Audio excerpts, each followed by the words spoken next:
If I go back to the last game we played them, obviously we have to be better in the first 10 overs. I thought they ran away with the game probably in the first 10 overs in St. Kitts. So we spoke about that, and I know one of the things we really stressed on in the dressing room is obviously the first 10 overs and then finishing off the last 10 overs. We find, those are pretty much the business areas at the bowling department. Where games are probably won or lost. Set up in the first 10 and close out or finishing off in the last 10. So we've just have to be better there.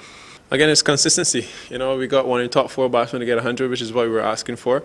It's about repeating it again. It may not be Marlon tomorrow, maybe somebody else, but regardless of whoever it is, we need one of the top 4 batsmen to bat us down to at least 40, 45 overs. I think once you have a set batter there, especially in the top 4, it's easier for guys to come in and play around him. You see in the last game when Dinesh came in and joined Marlon, they had to rebuild in a sense, but they were able to score freely still. And the beauty about it is we had 2 set batsmen going into the last 10 overs, which is absolutely brilliant. So if you could repeat that fate in terms of having a set batter there at the end, probably would like to be lose a little bit less wickets in the first 10. But you can't have everything on any given day. But a situation in the last game, I felt we did well to get up to 280. Well, my experience is playing here at the Kensington Oval for a number of years. It has been generally good for one-day cricket.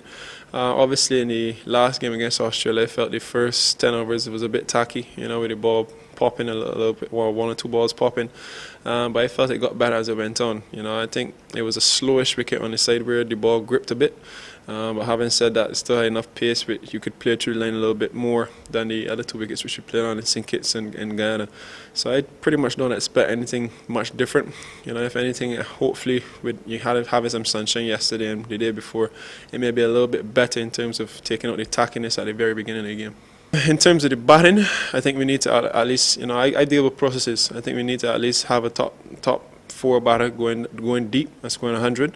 I think have to close out the innings, better than we probably did in the game against Australia.